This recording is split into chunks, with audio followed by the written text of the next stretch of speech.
বিশ্ব হাতি দিবস উপলক্ষে রক্তদান শিবিরের আয়োজন করল পশ্চিমবঙ্গ বিজ্ঞান মঞ্চের নকশালবাড়ি শাখা।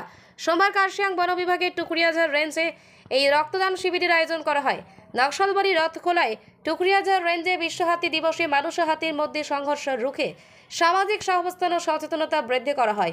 উপস্থিত ছিলেন বন দফতরে এডিএফও রাহুল দে মুখার্জি, বিজ্ঞান মঞ্চের গোপাল দে, ন্যাফের অনিমেষ বসু, প্রাক্তন শিক্ষক তথা বিজ্ঞান মঞ্চের সদস্য পরিতোষ চাকলাদার, বিপ্লব রায় সহ অন্যান্যরা। 50 ইউনিটের লক্ষ্যমাত্রা রেখে দিন 20 ইউনিট রক্ত সংগ্রহ করা হয়েছে। বনকর্মী থেকে শুরু করে বিজ্ঞান মঞ্চের সদস্যরা এদিন রক্তদানে এগিয়ে আসেন। সংগ্রহিত রক্ত উত্তরবঙ্গ মেডিকেল কলেজ ও হাসপাতালে ব্লাড ব্যাংকে পাঠানো হবে। হাতি দিবস রক্তের সংকট নিরসনে এই শিবির বলে বিজ্ঞান মঞ্চের অভিজিৎ সরকার জানান। আজকে আমরা পশ্চিমবঙ্গ বিজ্ঞান মঞ্চ নকশালবাড়ি বিজ্ঞান কেন্দ্রের পক্ষ থেকে আমাদের বিশ্ব হাতি দিবস উপলক্ষে ফরেস্ট ডিপার্টমেন্ট, যেরকম কার্শিয়াং ফরেস্ট ডিপার্টমেন্ট রয়েছে, আমাদের ভেন্যু হচ্ছে টুকরিয়াঝাড় রেঞ্জ, এখানে একটি ব্লাড ডোনেশন ক্যাম্পের আয়োজন করেছে। কেন এই ব্লাড ডোনেশন?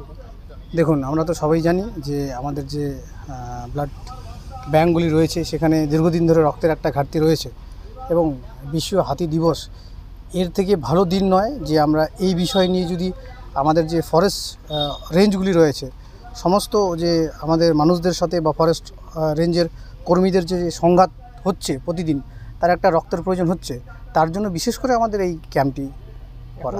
শিবিরে কতজন দিয়েছে বা কেমন হবে? এখন অবধি 20 জন হয়েছে এবং আশা করি আমরা যে 60 ইউনিট ব্লাড আমরা করব।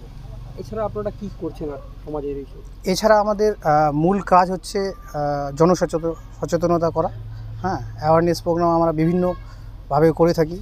যেরকম আজকে আমাদের গতকাল একটা প্রোগ্রাম হয়েছে যে ভিলেজ অ্যাওয়ারনেস বলে, যে আমরা হাতি সম্বন্ধে মানুষকে হাতির সাথে কীভাবে সহাবস্থানে থাকতে হবে সেই বিষয় নিয়ে আলোচনা।